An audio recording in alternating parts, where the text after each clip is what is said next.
Part 14. Seeing such a big show, Jane was also shocked, thinking to herself that it was actually not the person that the poor ghost had summoned. But on second thought, how is that possible?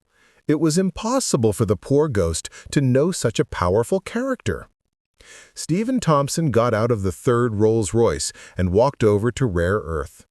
Jane quickly got up to greet him, but Stephen Thompson didn't even look at him and went straight to Charlie.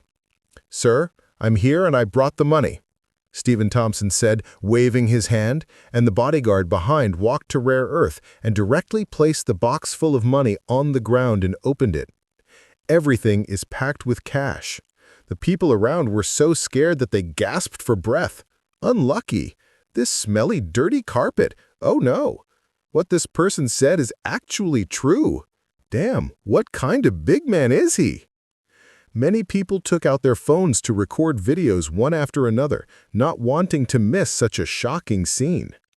However, Stephen Thompson's bodyguards quickly cleared them all out, and they could only photograph Charlie on the back of his head.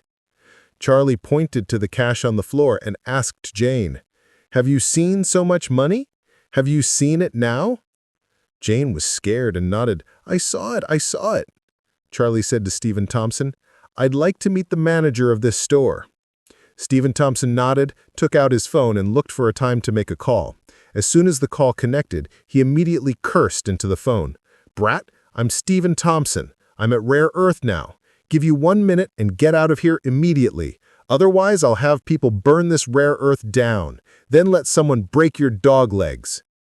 Jane's face turned pale, and the expression in Stephen Thompson's eyes was full of fear. Is this person really that strong? The boss himself, but Orris Hill has a big man with a face, and he can eat well on the street. Who cannot give him face? How can anyone dare to talk to him like this? Before a minute had passed, a fat, middle-aged man crawled out of the office behind him. As soon as he saw Stephen Thompson, he rushed forward and said, "Mr. Thompson, you've come to my shop. Without saying a word, I'll come to see you." Stephen Thompson directly slapped his face and angrily said, "You have a big rack, and your clerk dares to ignore our young master. Are you tired of life?" Stephen Thompson knew that the young master had suffered a lot in the past 10 years. Seeing the officer now also made him upset. The middle-aged fat man received a slap in the face and he was a bit at a loss at first, but when he heard this, he was shocked and lost his mind. Young Master Stephen Thompson? Damn, Stephen Thompson is already like a real dragon. Isn't his young master like a god and hanged man? Her frightened legs continued to tremble, and she turned to see Charlie next to Stephen Thompson. Although he looked ordinary, he was the young master of the Stephen Thompson family. Thinking of this, the middle-aged fat man was even more worried, and said quickly, "Sir, I'm sorry. I apologize to you." Then he turned his head full of anger and cursed, "What kind of sightless thing offended the young master? Stand up for me!" The other shopping guide's eyes immediately fell on Jane.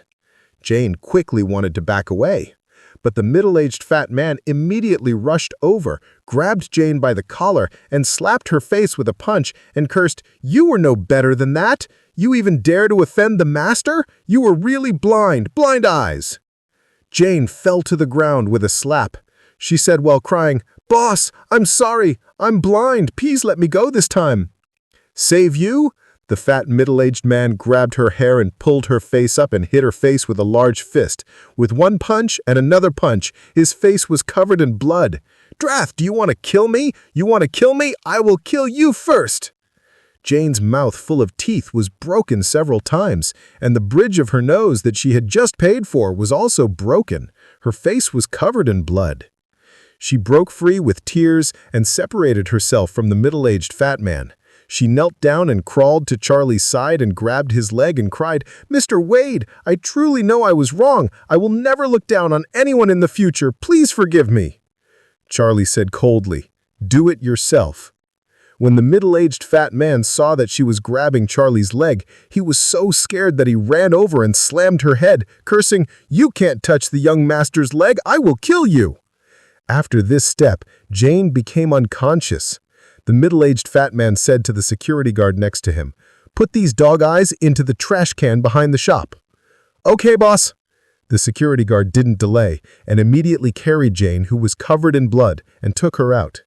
Charlie said to the middle-aged fat man expressionlessly, "My wife likes that Wade. Please wrap it up for me." The middle-aged fat man nodded quickly and said, "Okay, I'll wrap it up for you."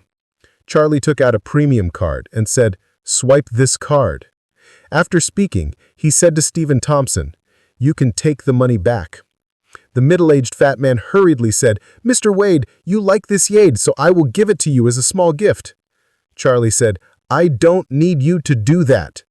The middle-aged fat man said in a consensual manner, "Mr. Wade, treat it as a small heart. Accept it." Stephen Thompson said to Charlie, "Mr. Wade, since he intends to send you a request, please accept it. Otherwise, he won't even be able to sleep at night." Charlie hesitated for a moment, then nodded gently. "Okay, then thank you." Seeing Charlie accept the Wade necklace, the fat man heaved a sigh of relief. If Charlie didn't accept this necklace, she was truly afraid that Stephen Thompson wouldn't let her go. With his strength, even hooking his fingers could destroy her. At this time, Stephen Thompson asked Charlie, "Mr. Wade, do you want me to send you off?" "No." I waved my hand and said, "Where's the back door? I'll go by myself." The audience really opened their eyes today. Some Rolls-Royces carry $13 million in cash just to buy a piece of Wade.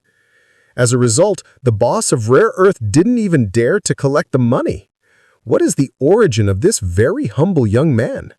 Many people uploaded this video to the internet and it became popular online. Netizens called this mysterious person a super rich second-generation, overbearing president, God-level rich man, and even started a search for God-level rich man activity, and many people actively participated.